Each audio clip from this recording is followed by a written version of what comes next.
Bismillahirrahmanirrahim. Assalamualaikum warahmatullahi wabarakatuh. Alhamdulillah, wassalatu wassalamu ala rasulillah wa ala alihi wa sahbihi wa mawala. Bersyukur kita kepada Allah yang maha pencipta, sehingga kita pada saat hari ini masih diberikannya kesehatan, kesempatan untuk beribadah kepada Allah Subhanahu wa taala. Berselawat kepada Nabi kita Muhammad sallallahu alaihi wasallam sebagai manusia yang sempurna yang telah diberikan kepadanya wahyu untuk menyampaikan risalahnya kepada umat manusia. Perlu dimaklumi bahwa dalam keyakinan umat Islam bahwa Allah itu Maha Esa, tidak ada sekutu baginya. Qul huwallahu ahad, katakanlah Dia Allah yang Maha Esa. Jadi hakikat keberadaan makhluk di atas dunia ini pada dasarnya dimulai dari tidak ada lalu menjadi ada dan akan ditiadakan, karena firman Allah Subhanahu wa taala, kullu syai'in halikun illa wajhah, segala sesuatu yang ada di muka bumi ini akan dibinasakan oleh Allah kecuali zat Allah Subhanahu wa taala. Begitu juga firman Allah Subhanahu wa taala dalam surah Ar-Rahman, kullu man 'alaiha fan wa yabqa wajhu rabbika dzul jalali wal ikram. Semua yang ada di muka bumi ini akan binasa, akan fana. Yang kekal adalah zat Allah Subhanahu wa taala. Jadi kembali kepada hakikat. Hakikat yang wujud sebenar-benarnya adalah wujud Allah Subhanahu wa taala. Hakikat manusia, hakikat alam semesta ini, termasuk hakikat Nabi kita Muhammad sallallahu alaihi wasallam, yaitu hakikatnya tidak ada. Yang ada hanyalah Allah. Itu dalam kajian hakikat. Begitu juga Nabi kita Muhammad sallallahu alaihi wasallam, hakikatnya adalah manusia biasa. Sebagaimana firman Allah dalam Al-Qur'an, Qul innama ana basyarum mithlukum yuha ilai. Katakanlah olehmu ya Muhammad, saya adalah manusia biasa. Cuman dia diwahyukan kepada Nabi kita Muhammad SAW berupa wahyu Al-Quran, wahyu yang bisa dibaca, ada wahyu yang tak terbaca, namanya Al-Hadis. Ada wahyu matlu, ada wahyu ghairu matlu. Wahyu matlu artinya dibacakan oleh Jibril kepada Muhammad, sedangkan wahyu ghairu matlu yang tidak dibacakan oleh Jibril kepada Muhammad itu adalah ucapan Nabi, tetapi ucapan Nabi adalah juga wahyu, karena beliau tidak akan bertutur kata kecuali sesuai dengan wahyu. Wa ma yantiqu 'anil hawa in huwa illa wahyu yuha. Dia tidak berbicara sesuai dengan hawa nafsunya, melainkan dia berbicara sesuai dengan wahyu. Jadi hadis Nabi juga adalah wahyu. Sekarang ini beredar paham di sebahagian kalangan umat Islam mengatakan hakikat Muhammad itu adalah Allah. Sudah kita jelaskan sebelumnya bahwa hakikat Muhammad adalah manusia biasa. Hakikat Muhammad adalah baharu. Dan paham yang mengatakan hakikat Muhammad adalah Allah, di sinilah ada kesalahpahaman.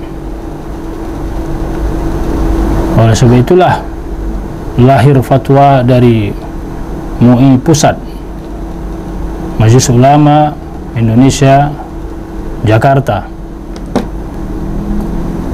memfatwakan bahwa Dalam ketentuan umum di sana dijelaskan bahwa tafsir mu'tabar dalam menafsirkan kul huwallahu ahad haruslah sesuai dengan kaidah-kaidah tafsir yang dianut dan diakui oleh para mufassir. Yang kedua, tafsir ayat kul huwallahu ahad yang mu'tabar adalah tafsir yang menjelaskan bahwa dhamir huwa yang ada sesudah kul adalah dhamir sya'an, yaitu kembalinya ke depan. Jadi artinya katakan olehmu ya Muhammad, huwa, dia siapa? Dia Allah, itu adalah Maha Esa. Itu menurut kaidah tafsir, dan tafsir mu'tabar mengatakan seperti itu. Jadi penafsiran qul huwallahu ahad yang menyatakan bahwa dhamir huwa kembali ke dhamir yang ada pada kalimat kul atau Muhammad itu bertentangan dengan kaidah tafsir yang mu'tabar. Sekalipun dia kembali ke belakang, kembali kepada anta, sebagaimana yang ditafsirkan oleh Al-Jili, tidak akan merubah maknanya, karena Al-Jili mengatakan huwa itu kembali kepada anta sebagai mukhatab, walaupun huwa itu dalam bentuk ghaib, tapi posisinya di sini adalah sebagai mukhatab juga. Maka Al-Jili mengatakan mukhatab di sini ada dua, satu yang hadir, satu yang ghaib. Oleh karena itu Al-Jili mengatakan qul huwallahu ahad, katakan olehmu ya Muhammad, karena huwa tadi adalah sebagai mukhatab juga, katakan olehmu ya Muhammad, katakan olehmu huwal insan, wahai insan, bahwa Allah itu ahad.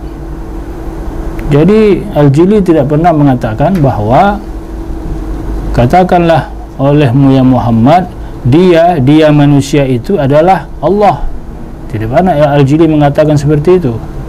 Karena setelah kalimat itu Al-Jili mengatakan adalah huwa ini iltifat kepada anta, kembalinya ke belakang. Kalau Al-Jili mengatakan huwal insan itu adalah Allah yang ahad, berarti huwanya kembali ke depan.